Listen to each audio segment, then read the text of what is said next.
Sayonara Wild Hearts is a video game that had the misfortune of releasing in the same week as the game with the goose, so nobody talked about it. It's also one of my favorite games of the year, and the best 3D Sonic the Hedgehog game ever made, and yes, I am including Adventure 2 and 3D Blast. But that being said, it's a little bit difficult to explain exactly what Sayonara Wild Hearts is without really seeing it. Even the commercials for this game, it didn't really catch my attention until right when it came out because it never quite presented itself clearly. It's described as a pop album video game, and what does that even mean? A lot of the stuff just kind of got filtered in my brain as bright indie game colors, interesting art style, buzzword, weird marketing, and it kind of got shelved until I received a better look at the game upon its release, and I went, hey, you know what? This is pretty neat. It's a video game about going fast, dodging in between cars, and getting high scores, fighting bosses, all kinds of amazing stuff, all backed up by wonderful music that is composed specifically for each stage. In fact, in some instances,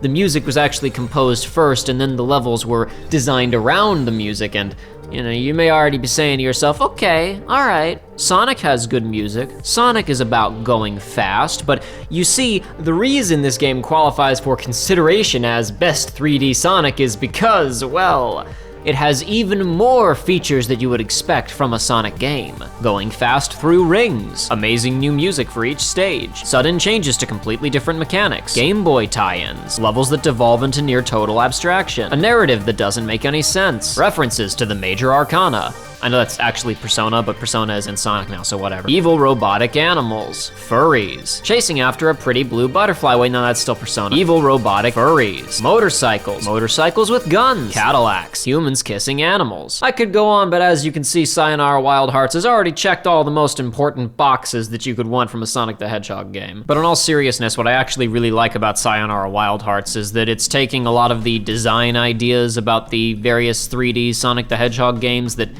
kind of work, but were always being held back by weirdo stuff, and just kind of fixes them, just kind of streamlines the whole thing. This game is so many of the things that are fun about 3D Sonic the Hedgehog games with all of the other crap that's holding them back just kind of stripped out. So like, you look at the good half of Sonic Unleashed and the 3D parts of Generations and some of the other 3D games that have shared mechanics with those two. Part of the reason why Sonic fans were really into the gameplay styles of those games was that they eliminated one of the bigger problems with Sonic in 3D and kind of with Sonic in general, which is controlling your acceleration.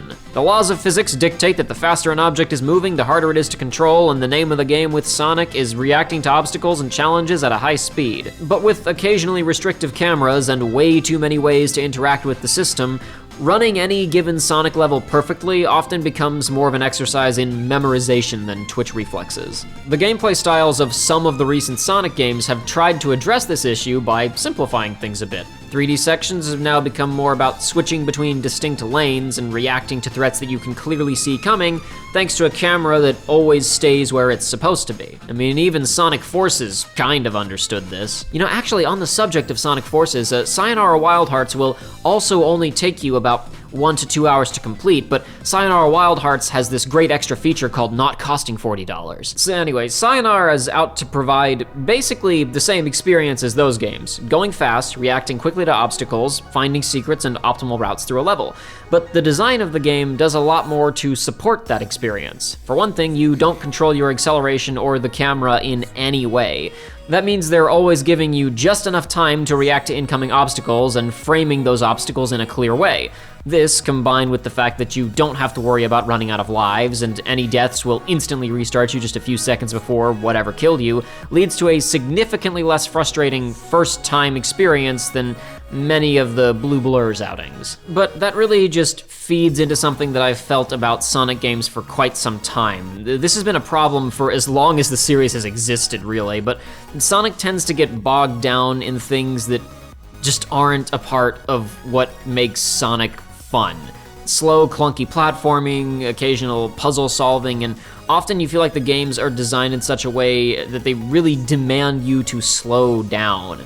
They want the levels to be hard enough your first time through that even one playthrough of the game feels like a lengthy, difficult experience, but I've always wished that Sonic would sort of become a dedicated speedrunners game. That is to say, not necessarily a game about really demanding high-level skill and tricks and cheating the game and whatnot, but levels that are relatively easy to play casually, but that heavily encourage replays. Not to say that Sonic doesn't do this at all, it's just that with Sayonara, that's kind of the whole name of the game. The experience is really stripped down. The game takes care of the going fast part for you. You have no control over your speed, so all you really need to do is keep the general momentum of gameplay up by not crashing into things and restarting segments. But if you want to get high scores on any given level, you're gonna have to replay it and almost crash into a lot of things. You're gonna have to duck through really narrow gaps to pick up more points. You're gonna have to barely avoid shots and obstacles from enemies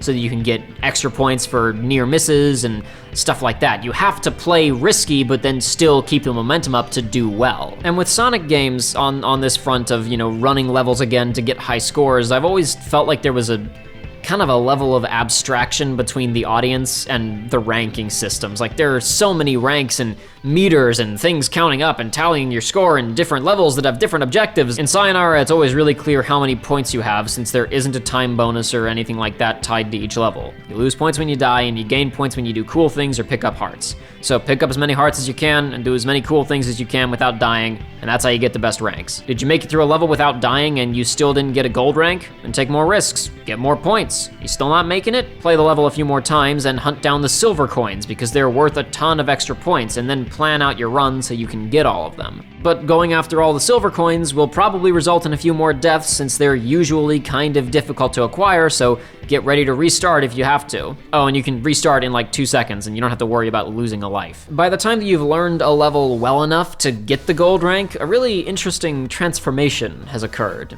When you play a level for the first time, if you were to watch a recording of it afterwards, you'll see that it'll be kind of sloppy, it'll be experimental, there will be moments of nervousness and hesitation and decision making, obviously. It's exciting and it's fun to play, but loose and improvised. Then, by the time that you're playing your perfect gold rank run, things will look a little bit different. You'll have a carefully choreographed music video that matches up perfectly with the song that's playing on the stage. Of course, I'm sure that this is all a very specific and intentional part of the developer's design. The little trails of points that you drive through, the placement of secrets, the obstacles that you weave through at a high speed, they're all placed so that your character dances through the stage in time with the music. But you get to that by yourself. You have to figure it out, and then when you nail a level for the first time in a perfect run, it almost feels like you've played a new level, like you saw, a rough cut of it before, but now you're seeing the finished product, except you helped make it the finished product. You were in the editing booth cutting this music video together in collaboration with the people who shot it. Sonic games certainly have a bit of this, and that's part of why I'm drawing this comparison in the first place. The series has always been known for its amazing music, and pulling off a perfect or near perfect run in one of these games is all kinds of fun, but Sayonara's musical direction and the way that it controls your speed throughout a level makes the experience so much tighter. Any given piece from any given Sonic soundtrack has to be broad enough to match up with just about anything you could be doing at a given moment in whatever level the music is being used in, which means that sometimes the music syncs up just right, especially at the beginning of levels, but often it just kind of has to serve as a competent backing track to set the overall mood. And that's fine, that's how most video games are, but music is considered to be such a big part of Sonic. For a lot of people, it's their favorite thing about the series, and occasionally the lack of control over the pacing of the game and the timing of the music can be a real detriment.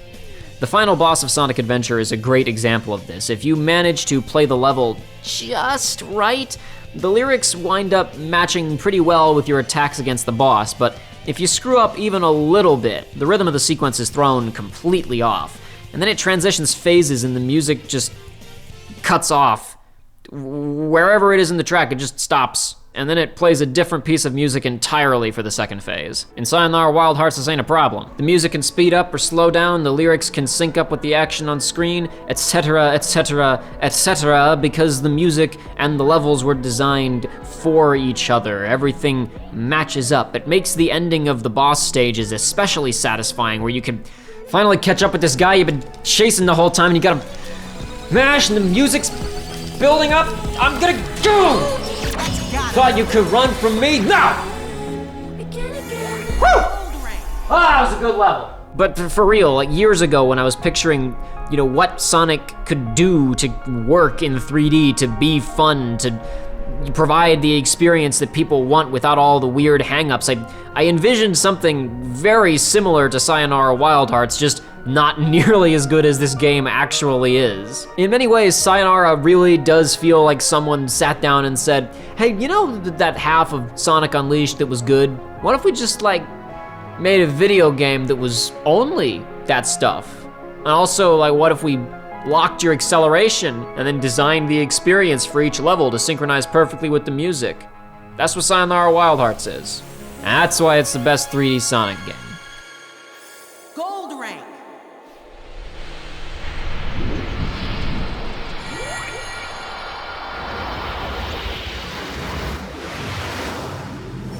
Hello everyone, I wanted to make a video about this game because I really enjoyed it and thought it was neat, and like I said at the beginning, I haven't really seen all that many people talking about it. But yeah, Sayonara Wild Hearts is great and relatively cheap. You should go get it. In fact, I think you can get it for free on the Apple Arcade right now, if I recall correctly. You should check it out. It's a good time. If you're still unconvinced, obviously there's gameplay videos out there on the internet, though if you swing by our second channel where we do Let's Play stuff, there's a solid chance you'll see me playing it a little bit more in the near future because I want to play it more because it's a really good game. More new and exciting videos coming to the channel soon, so keep your eyes peeled, gamers.